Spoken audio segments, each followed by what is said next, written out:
News 28 मराठीमध्ये आपले स्वागत आहे। आजच्या मोठ्या बातम्यांबद्दल बोलूया। प्रशासक कामाचा कामगार आहे। शिवसेनेचा नगरपरिषद सेलूवर थेट हल्ला, मालमत्ता वाटपाची संपूर्ण माहिती देण्याची मागणी।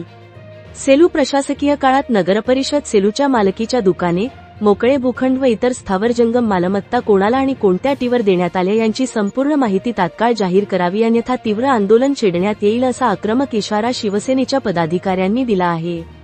मुख्याधिकारी नगरपरिषद सेलू यांना देण्यात आलेल्या निवेदनात नमूद करण्यात आले आहे की प्रशासकीय काळात नगरपरिषद हद्दीतील सर्व दुकान, गाळे, मोकळे भूखंड, स्थावर जंगम मालमत्ता कोणत्या व्यक्ती, व्यापारी संस्था किंवा संघटनांना देण्यात आल्या, भाडेपट्टा, लीज, तात्पुरती परवानगी, मोफत वापर किंवा इतर कोणत्याही प्रकारे याची स्पष्ट माहिती तसेच संबंधित जागेचा मागणी अर्ज, हस्तांतरणाची तारीख, समाप्तीची तारीख, आकारण्यात आलेले भाडे, शुल्क, कर, आजपर्यंत घडलेली रक्कम, थकबाकीचा तपशील, त्या संदर्भातील ठरावाची प्रत व संपूर्ण संचिका उपलब्ध करून द्यावी अशी मागणी करण्यात आली आहे।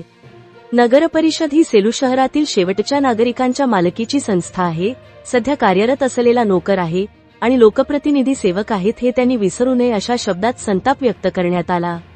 सार्वजनिक हितासाठी व आवश्यक असल्यास न्यायालयीन लढ्यासाठी ही माहिती अत्यावश्यक असून ती तात्काळ उपलब्ध न केल्यास आपण पाहिले नसेल असे आंदोलन छेडण्यात येईल असा स्पष्ट इशारा देण्यात आला।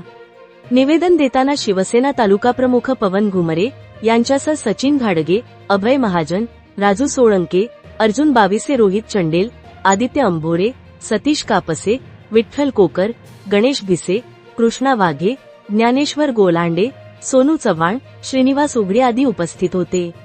नगरपरिषद प्रशासन आता या गंभीर मागण्यांकडे कसे पाहते आणि माहिती जाहीर करते का याकडे सेलूकरांचे लक्ष लागले आहे।